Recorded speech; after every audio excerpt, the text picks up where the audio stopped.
Bonjour cher élève, j'espère que tu vas bien. Mon nom est Louis-Charles Lévesque, je suis enseignant de mathématiques au CAPO de Saint-Raymond. Je voulais te montrer dans cette capsule-ci comment on allait utiliser l'application Bloc-Notes de classe. Alors, si tu n'as pas écouté la série Utilisation de Teams, ça va être important que tu ailles écouter ça. J'imagine que ton enseignant a pu te donner des liens. Sinon, tu peux trouver la série sous forme de playlist dans la chaîne LCL Math sur YouTube. Donc, d'abord, écoutez ça, très important. La raison d'être de cette capsule-ci, c'est que le bloc-notes de classe, qui est une utilisation qu'on peut utiliser dans Teams, va être utile pour répondre aux questions à distance au courant de cette année scolaire. Et ça va être important que les élèves aient un certain niveau de compétence avec l'application pour décharger l'enseignant. Je vous dirai un peu pourquoi tantôt. Alors, l'objectif de la capsule, c'est précisément ça, acquérir une maîtrise de base pour les élèves de l'application bloc-notes de classe. Pour suivre, qu'est-ce que je fais pendant la capsule? Tu vas avoir besoin d'un cellulaire, de l'application Teams sur ton cellulaire et de l'application OneNote. Si tu ne trouves pas l'application OneNote, je te montrerai où la trouver tantôt dans la capsule. Pour qu'est-ce qui est de l'application Teams, tu peux savoir comment la télécharger dans la série Utilisation de Teams à la capsule 2. Alors, tu vois, l'application bloc-notes de classe, c'est quelque chose qui est accessible depuis Teams. On peut avoir accès à Teams à travers un ordinateur portable et donc au bloc-notes de classe à travers un ordinateur portable et à travers un cellulaire. Probablement que la plupart d'entre vous utiliserez votre cellulaire. Même chose, on peut avoir accès au bloc-notes de classe à travers l'application mobile de Teams sur votre cellulaire. Je te fais un petit tour d'horizon rapide de à quoi ça ressemble, le bloc-notes de classe. Donc, lorsqu'on l'ouvre dans l'ordinateur, le bloc-notes de classe ressemble à ça. C'est une application qui utilise le logiciel OneNote de Microsoft. Il y a beaucoup d'outils qu'on pourrait utiliser dans le bloc-notes de classe et probablement qu'on en viendra à ça. Mais pour le moment, sache que c'est un endroit où tu peux écrire du texte. Donc, par exemple, texte. On peut faire des enregistrements audio là-dedans. On peut insérer des images. Et on peut dessiner également, par exemple, avec une souris. Évidemment, ça se fait un petit peu plus facilement avec un iPad, par exemple. Donc, tu peux imaginer le bloc-notes de classe comme étant la feuille brouillon que ton enseignant utilise pour te donner des explications, sauf qu'à la place d'être une feuille papier, ben, c'est une feuille numérique que tu as accès à travers le logiciel OneNote. Donc, d'habitude, quand on répond aux questions en présentiel, donc en classe, c'est assez simple, hein. On a l'élève qui parle avec son prof et le tout est construit sur une feuille brouillon ou dans un cahier direct. Alors, en présentiel, c'est assez simple. En, à distance, c'est un petit peu plus compliqué. Donc, chacun est chez soi euh, et on va avoir accès à la feuille brouillon à travers le bloc-notes de classe. Donc, ça va être ça l'utilité du bloc-notes de classe qui ressemble à ça. Et on va y avoir accès avec nos appareils électroniques. Le plus souvent, tu auras un cellulaire que tu utiliseras avec l'application OneNote et ton enseignant utilisera soit un iPad ou un ordinateur portable pour travailler avec toi là-dessus. Et ben, le bloc-notes de classe fera office de la feuille brouillon. Il y a quelques avantages à utiliser le bloc-notes de classe plutôt qu'une feuille papier. C'est que tes travaux sont accessibles n'importe où est-ce que tu as une connexion Internet, puisque le bloc-notes de classe existe sur Internet. C'est impossible de perdre tes travaux puisque le tout est consigné dans le bloc-notes de classe. Et si on utilise le bloc-notes de classe lors d'une visioconférence sur Teams, eh bien, c'est possible de l'enregistrer. Donc, pour le reste de la capsule, qu'est-ce qu'on va faire? On va aller voir comment ouvrir l'application bloc-notes de classe sur un ordinateur portable et sur un cellulaire. On va faire un petit tour d'horizon de à quoi ça ressemble. Ensuite, je vais te montrer c'est quoi la procédure pour répondre à une question à distance. Ça va être plus pour ma classe. Et je vais te faire une démonstration complète de A à Z à quoi ça ressemblerait si tu me poserais une question et que je te répondrais à distance. Tu vas voir, ça peut paraître compliqué pour tout de suite, mais tu vas voir que c'est assez simple. Alors, on se lance. Alors, je vais essayer de te montrer simultanément sur un cellulaire et sur un ordinateur qu'est-ce que ça donne quand on fait le processus au complet pour avoir accès au bloc-notes de classe. Sur un ordinateur, on va accéder à Teams soit à travers l'application Bureau ou à travers le navigateur, comme tu auras vu dans la capsule 2 de l'utilisation de Teams. Donc, on ouvre Teams et sur le cellulaire, il faudra avoir téléchargé l'application qui ressemble à ça en bas à gauche. Une fois que tu es dans l'application Teams sur l'ordinateur, sur ton cellulaire, tu vas vouloir aller dans l'onglet Équipe. Onglet Équipe juste ici sur l'ordinateur et sur le cellulaire, tu vois juste en bas ici, Équipe. Donc, une fois que tu es dans l'onglet Équipe, Tu vas vouloir sélectionner l'équipe dont il est question. Ici, j'ai une seule équipe, l'équipe démo. Donc, sur l'ordinateur, il suffit de cliquer sur l'équipe. Des fois, peut-être que tu vas arriver par défaut sur une équipe, donc tu peux venir cliquer ici sur toutes les équipes pour revenir en arrière, pour voir toutes les équipes dont tu fais partie. Sur le cellulaire, tu vas voir la liste des équipes qui défile ici. Et pour avoir accès à l'équipe, attention, il ne faut pas taper directement sur l'équipe. Donc ici, il ne faut pas taper sur le texte équipe démo LCL. Il faut taper sur le canal général. Par défaut, dans les deux cas, on arrive dans l'onglet Publication. Nous, on va vouloir aller chercher l'onglet Bloc-notes de classe.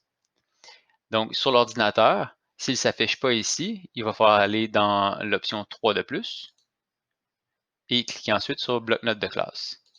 Sur le cellulaire, on va aller simplement sur Plus et on va aller taper sur Bloc-notes de classe. Tu vois ici à l'ordinateur, on a accès au bloc-notes de classe. Ce n'est pas une navigation qui est très conviviale à travers l'application de Teams. C'est pour ça qu'on a ici les options de l'ouvrir soit dans le navigateur ou soit dans l'application.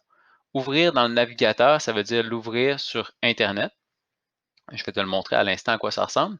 Et l'ouvrir dans l'application, c'est dans l'application Bureau.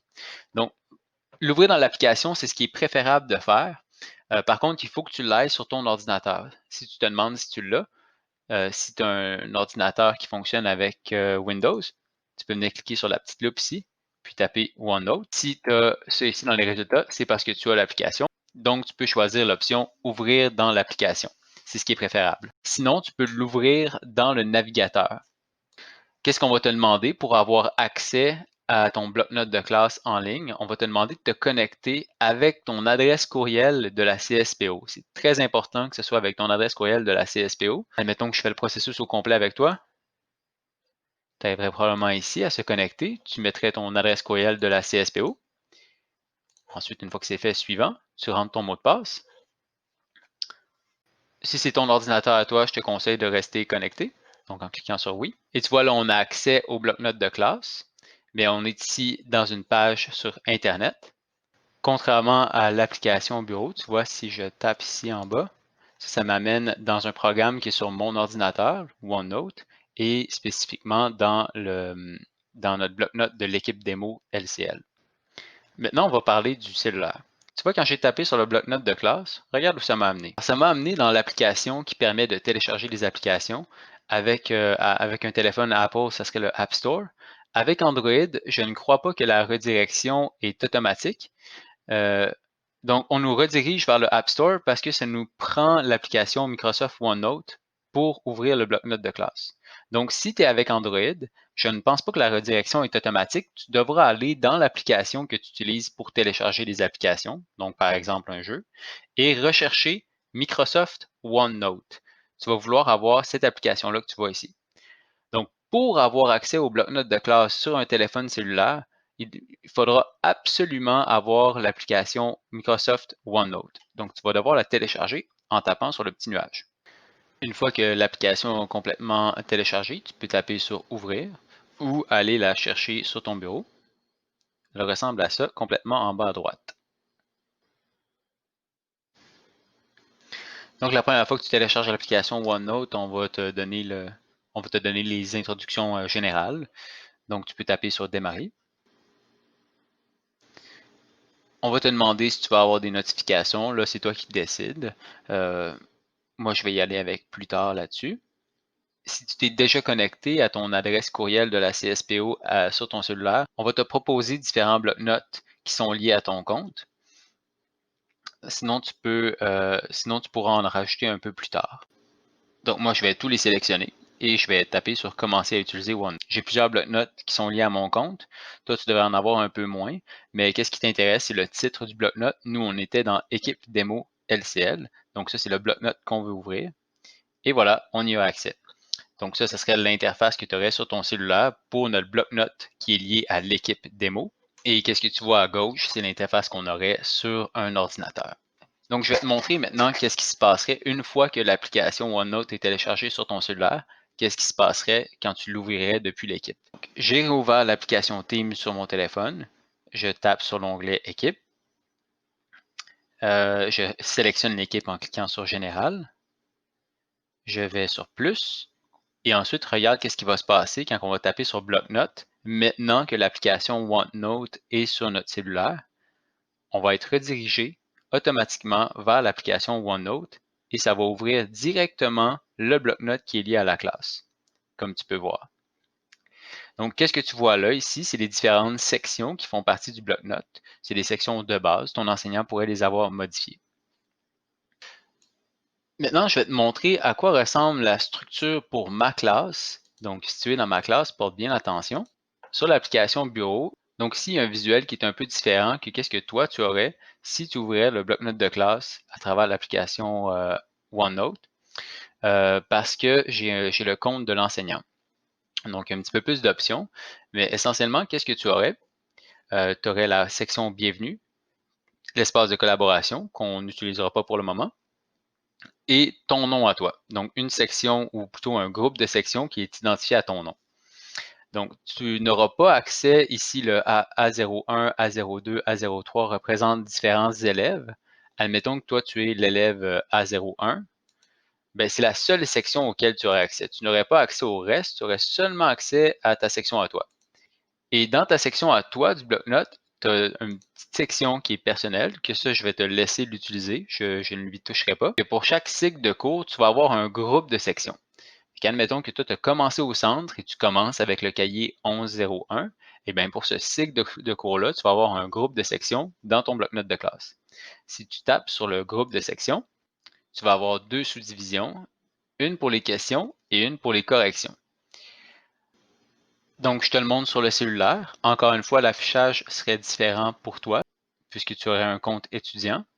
Si on prend l'élève A01, toi, tu aurais seulement ton nom, donc tu n'aurais pas les autres qui descendent. Tu ouvrirais ton nom à toi, tu verrais une section personnelle et tu verrais ton cycle de cours, admettons le Math 1101. Et à travers ça, tu verrais d'autres sous-divisions. Si tu cliques, admettons, sur Questions, tu vas voir maintenant les pages qui sont associées à cette question-là. Et c'est dans ces pages-là qu'on va mettre le matériel qui est nécessaire pour répondre aux questions. Je te donne un exemple en tapant sur la dernière page dans la section Questions, qui est identifiée avec une date, un numéro de page du livre et un sujet. Alors, tu vois ici, qu'est-ce qui s'est passé? Il y a l'élève qui m'a envoyé une photo de son cahier et on l'a mis dans le bloc-notes de classe. Et depuis le bloc-notes de classe, moi, j'ai pu donner des explications en dessinant dessus. Donc, l'élève pouvait simplement suivre en regardant son cellulaire ou son ordinateur alors que je faisais des modifications sur une photo que lui m'avait envoyée. Pour que ça reste efficace et pour qu'on puisse bien se retrouver, il faudra toujours mettre les informations que tu veux ajouter à ton bloc-notes de classe dans la bonne page. Donc, par exemple, si une question que tu as par rapport à un exercice dans ton manuel 1101, eh bien, tu vas sélectionner ton cycle de cours Math 1101 et ensuite, tu vas pouvoir sélectionner l'onglet Questions et tu vas pouvoir ajouter une page et lui donner un titre qui va te permettre de t'y retrouver.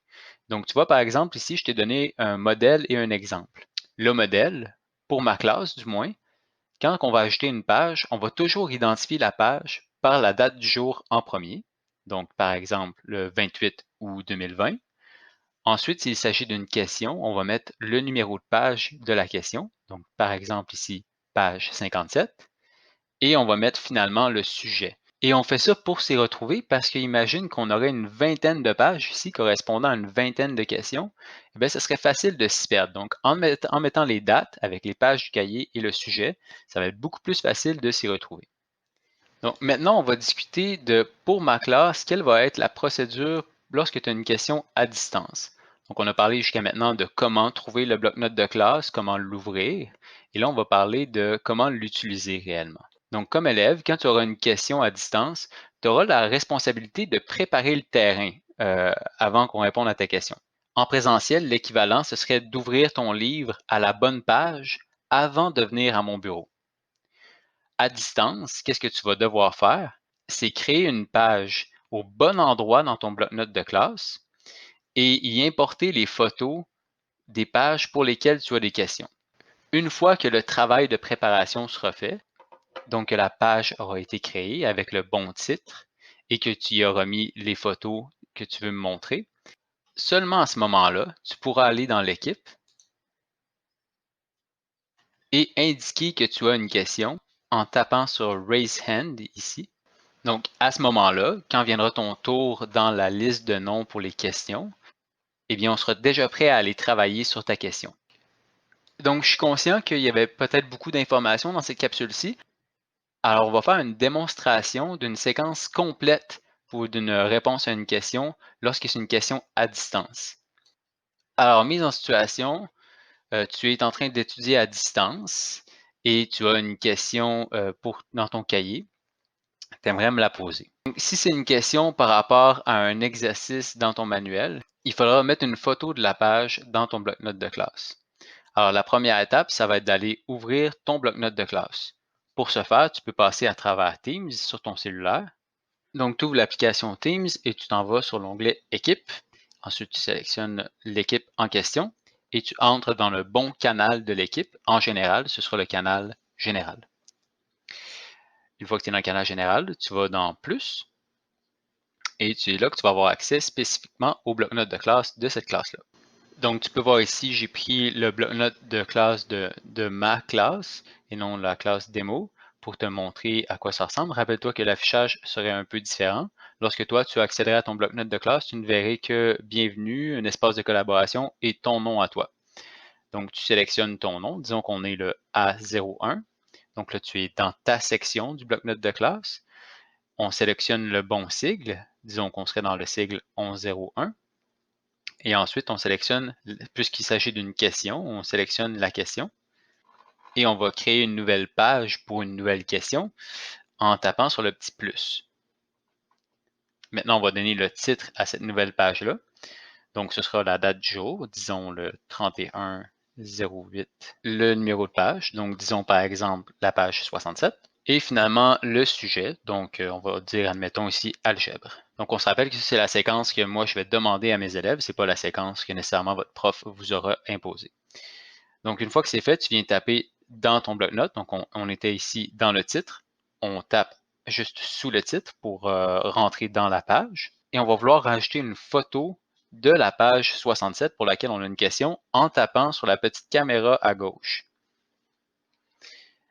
Si tu as déjà pris une photo, tu pourrais le faire à partir de la bibliothèque. Sinon, tu pourrais carrément prendre une photo directement. Prends une photo. On va te demander si on va avoir accès. On va dire oui. Et disons ici que c'est notre page. On essaie de bien la cadrer, qu'on voit le numéro de page et qu'il n'y ait pas trop d'ombre de notre cellulaire. Et on prend la photo. Tu peux ensuite peser sur OK ou modifier la photo si tu n'es pas satisfait du résultat avec les différents outils qu'on te propose. Sinon, tu tapes sur OK. Et tu devrais voir la photo arriver dans ton bloc-notes de classe. Alors ça, c'est l'équivalent, lorsqu'on est à distance, de préparer son cahier à la bonne page lorsqu'on est en présence en classe avant de venir poser une question. S'il y a plusieurs pages pour lesquelles tu as des questions, tu pourrais venir peser ici sous la photo et en rajouter une deuxième, par exemple. Donc, une fois que la photo est mise à la bonne place dans ton bloc-notes de classe, dans ta section à toi, tu peux simplement sortir du bloc-notes de classe et retourner dans l'application Teams pour maintenant indiquer que tu as une question. La raison pour laquelle je vais demander à mes élèves de faire cette séquence-là, c'est pour éviter qu'il y ait des délais de préparation de questions. Donc, si tu m'indiques que tu as une question seulement quand le terrain est prêt, donc quand la page est prête, eh bien, on n'attendra jamais. Donc, tu peux venir ici peser sur Raise Hand et tu vas voir là, il y a seulement mon nom qui va apparaître, mais la liste des questions va apparaître comme ça. Et puis moi, tu vas pouvoir voir les questions qui descendent à mesure que je vais appuyer sur Next. Tu vas voir des petits crochets qui apparaissent lorsqu'une question est répondue et tu vas donc pouvoir voir que ton tour arrive. Maintenant, je vais te montrer, puisqu'on est dans une démonstration, je vais te montrer à quoi ça ressemblerait quand moi je vais répondre à ta question. Donc, admettons qu'on est au deuxième tour des questions ici, puis que c'est ton tour. Je vais aller dans la conversation de groupe que j'ai avec toi et je vais t'écrire un petit message comme « Es-tu prêt pour ta question? » Une fois que tu es prêt, je vais t'appeler en vidéoconférence et je vais me joindre à la conférence avec un iPad. Quand je vais être rejoint, je vais partager l'écran du iPad, de sorte que qu'est-ce que tu vas voir toi sur ton écran, ça va être qu'est-ce qui va être affiché sur mon iPad à moi. Donc, imagine que qu'est-ce que tu vois présentement, c'est l'écran d'un iPad. C'est l'écran du iPad que je te partage. Donc, une fois que la conversation est établie, moi, je vais aller avec le iPad dans Équipe. Je vais sélectionner notre équipe à nous. Je vais aller dans Bloc-notes de classe et je vais ouvrir le bloc-notes de classe. Ici, je suis sur mon ordinateur. Le visuel va être différent sur un iPad, mais essentiellement, c'est la même chose. Donc, une fois que j'ouvre le bloc-notes de classe, c'est environ ça que tu vas voir. Je vais aller dans ta section à toi, par exemple A01. Je vais aller dans ton cycle de cours, dans questions. Il devrait avoir ici la question que tu as préparée. Donc, on voit ici 3108-2020, page 67. Donc, ça, c'est la question que tu auras préparée. Et à ce moment-là, on pourra travailler sur la question que tu avais envie. Je pourrais faire des dessins pour t'expliquer. Évidemment, avec une souris, c'est plus difficile qu'avec un iPad. Ça sera plus beau avec un iPad. Et la beauté de l'opération, c'est que tout ce que je vais écrire ici, tu vas l'avoir à jamais dans ta section de questions du cycle de cours. Ça ne va pas disparaître. Et même plus que ça, toute la conversation qu'on va avoir en vidéoconférence, tu vas pouvoir l'enregistrer. Donc, tu auras accès à l'explication plus tard si tu le souhaites. Et finalement, quand la question est répondue, eh bien, on fait simplement se dire au revoir par vidéoconférence et tu pourras continuer de travailler dans tes choses. Donc, on peut résumer l'utilisation du bloc-notes de classe comme suit. On est à distance. Chacun de nous a accès au bloc-notes de classe via Internet qu'on utilisera pour faire des réponses aux questions ou des corrections. Et tu peux visualiser le bloc-notes de classe comme étant un grand cartable avec plusieurs sections en papier. À l'intérieur de ce grand cartable en papier-là, il y a plusieurs sections qui est dédiées à chaque élève. Et pour chaque élève, il y a une section personnelle, il y a une section pour un cycle de cours. Dans cette section-là de cycle de cours, il y a la section des questions. Et pour chaque question, il y aura différentes pages qu'on aura titrées avec les dates, le numéro de page du manuel et le sujet. Il y aura une autre section pour les corrections qui sont essentiellement la même chose. Si par exemple tu as terminé un pré-test et tu aimerais qu'on en fasse la correction à distance, ce sera le même principe. Et il y aura des sous-sections comme ça de ta section d'élèves pour les différents cycles de cours que tu feras avec moi. Et dans notre bloc-notes de classe, bien que toi, tu ne puisses pas le voir, il y aura les sections des autres élèves. Et c'est ce qui conclut cette capsule-ci. Donc, je vais t'encourager à aller explorer le bloc-notes de classe, t'assurer que tu es capable d'y avoir accès et tu peux même t'amuser à créer des pages dans le bloc-notes de classe. Si tu le fais, eh bien, assure-toi de les effacer après. Pour les effacer, c'est tout simple. Tu maintiens le contact sur la page en question et tu peux venir taper sur la petite corbeille et elle va s'effacer. Et voilà, c'est tout simple. Donc, je t'invite à écouter la capsule, c'est quelque chose qui n'est pas clair. Et si tu as des questions, tu peux communiquer avec moi sur Teams. Alors, je te souhaite une belle journée et je te dis à la prochaine.